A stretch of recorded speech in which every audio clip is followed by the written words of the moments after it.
Velkommen til SOD med Aske, Johanne, Sanne og Mathilde. Først skal vi se på, hvad er Mars One. Mars One er et projekt lavet af et privat firma, der vil prøve at se, om de kan bosætte 4 mennesker på Mars.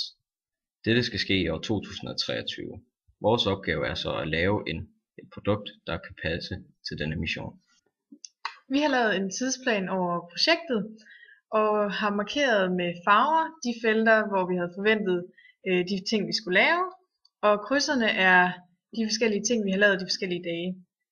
Der har indimellem været nogle tilføjelser, hvor der ikke er markeret felter, hvor vi har fundet nogle nye ting, vi skulle i gang med.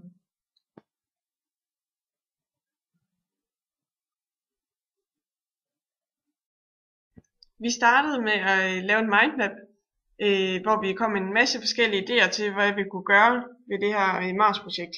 Og vi begyndte så ret hurtigt at skære nogle af dem ned, så vi til sidst stod med de 3, der hedder opvarmning, ilt og affald. Og her valgte vi så, at vi ville arbejde med opvarmning og affald, hvor vi så ville prøve at kombinere det her lidt. Og her kom vi med en problemstilling, som hed: temperaturen på Mars svinger meget alt efter nat og dag, og nær polerne eller ved ækvator mellem minus 143 og 17 grader. Hvordan kan man opvarme baserne, så man kan holde varmen, når materialerne ikke er mange på Mars? Vi fandt så 3 løsningsforslag til problemet med opvarmning. Der var en, der hed kompost, og så prøvede vi at tænke på, hvis vi kunne afbrænde det her brændstof, som var tilbage fra raketterne, og så varme op på den måde.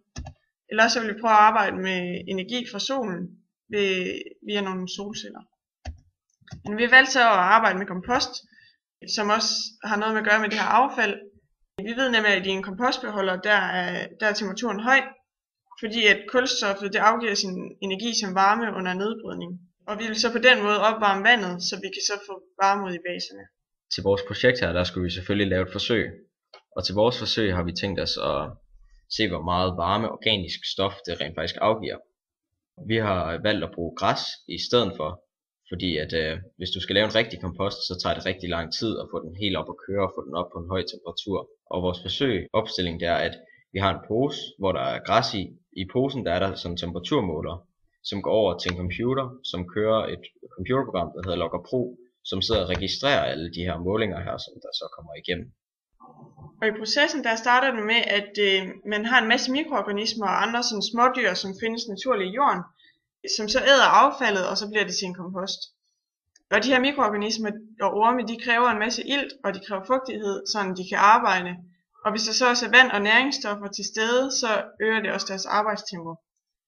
Men det starter altså med, at man har en bunke organisk materiale, og så har man noget ilt, og man har de her mikroorganismer. Og så sker der den her kompostering, når de begynder at nedbryde det her organiske materiale. Og ud af det så får man en lidt mindre bunke ændret organisk materiale, og så lidt flere af de her mikroorganismer, og så får man kuldioxid og varme. Og ved så at blande både køkkenaffald og haveaffald, så opnår man, at man får den bedst mulige sådan fugt i komposten. Normalt i sådan en her kompost, så må turen ikke overstige de her 40 grader. Med mindre man så laver en varmekompost. Og her kan temperaturen nemlig nå helt op til 60 grader. Og det er sådan i en kompost, der er det øverste lag i komposten, det er aerob. Og det vil sige, at der er ilt til stede. Men jo længere man så kommer ind i midten af den her bunke affald, så er der mindre ilt, og så er det altså anaerob. Og det er under det her aerob med ilten, det er der skabes mest energi i form af varme. Så derfor har vi brug for ilt i vores kompost til at få den højst mulige temperatur. Og det kan vi gøre ved at røre lidt rundt og vende det her kompost, så man får de inderste lag, de kommer yderst og omvendt. Og så for at temperaturen også skal være så høj som muligt, så er det også vigtigt, at man vander komposten en gang imellem, så den lige bliver lidt fugtig. Og komposten den skal også isoleres godt, og det kan man så gøre ved hjælp af noget præsending eller tæpper eller noget halm. Vi forventer, at temperaturen når højere op end stuetemperatur, og i forhold til det produkt, det skulle ende ud med, håber vi, at temperaturen når højt nok op til, at den kan varme en bolig op. De resultater, vi havde fra Logger Pro, kan man se på grafen her, og temperaturen når op på 26,5 grader, og svinger 1-2 grader, og når igen op på 26,7 grader. Her kan man se, hvis man zoomer grafen ud, at det gennemsnitligt vil blive en lille stigning. Vi lavede efter 3 timer en isoleringskasse for at holde på varmen, og man kan se i det første stykke af grafen, som er det vigtige, at temperaturen stiger rigtig meget i starten, og at det er lidt tilfældigt omkring, at den svinger lidt senere hen. Man kan se på posen, at der begynder at komme noget dug på indersiden, og at der begynder at komme fugt.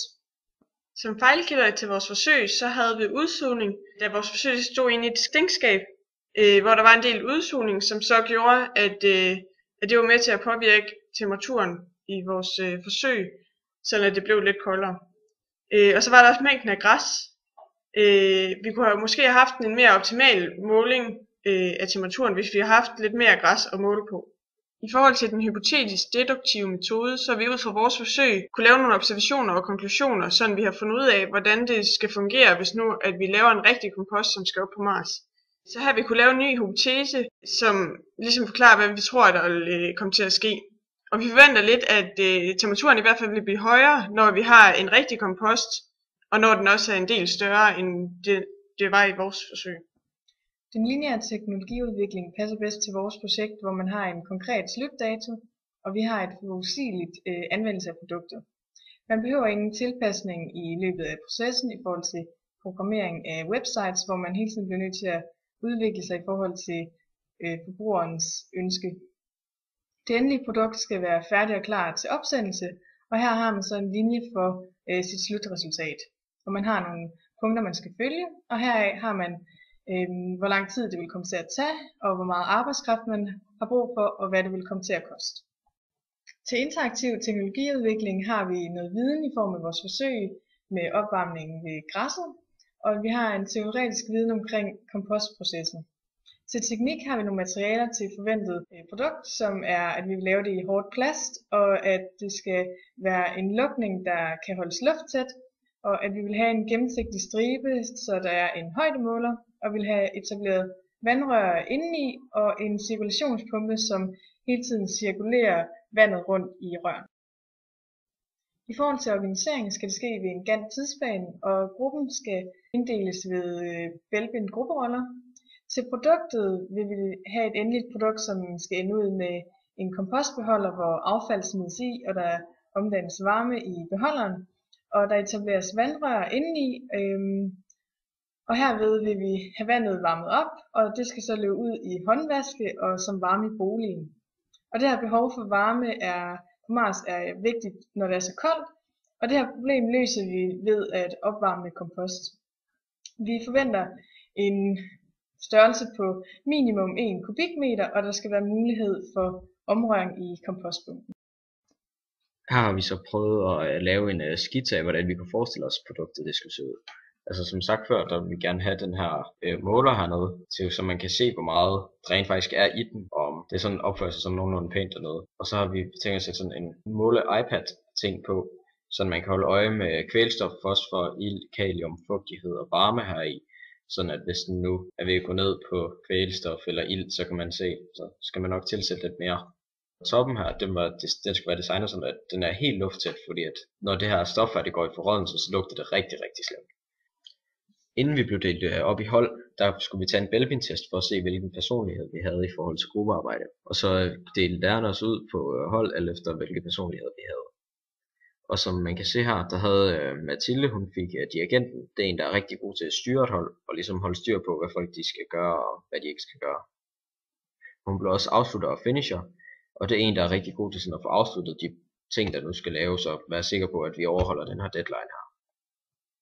Og Sanne, hun blev EO, som er den effektive organisator, og det er en, der ligesom er god til at organisere det hele, og sige, du er god til det der, du laver det, du er god til det der, du laver det, og så får det ligesom helt organiseret, så man er klar til at aflevere.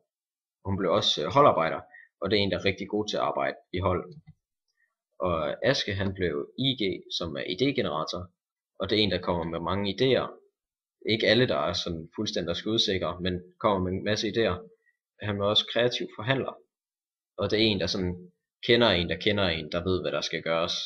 Han har mange kontakter uden for gruppen. Og Johanne, Hun blev SK, som er slavepisker, og det er en, der sådan er god til at få holdt folk i gang, og ikke sådan, hun blev også HA, som er holdarbejder, så hun er også god til at arbejde i hold. Vi har her i gruppen haft rigtig mange forskellige styrker, og vores egen vurdering af vores sammensætning af vores gruppe, det har været, at det fungerede rigtig godt. Vi har haft en rigtig god kommunikation i gruppen, og det var, vi er sådan fulgt op på hinanden nogle gange, for lige at høre, om man nu har styr på det, man skulle selv lave og sådan noget. Og så har vi også arbejdet rigtig effektivt, fordi vi alle 4 har været rigtig besluttet på, at vi gerne vil levere et rigtig godt resultat i slutningen. Så alt i alt så har vi egentlig suppleret hinanden rigtig godt med det, vi nu hver især kunne.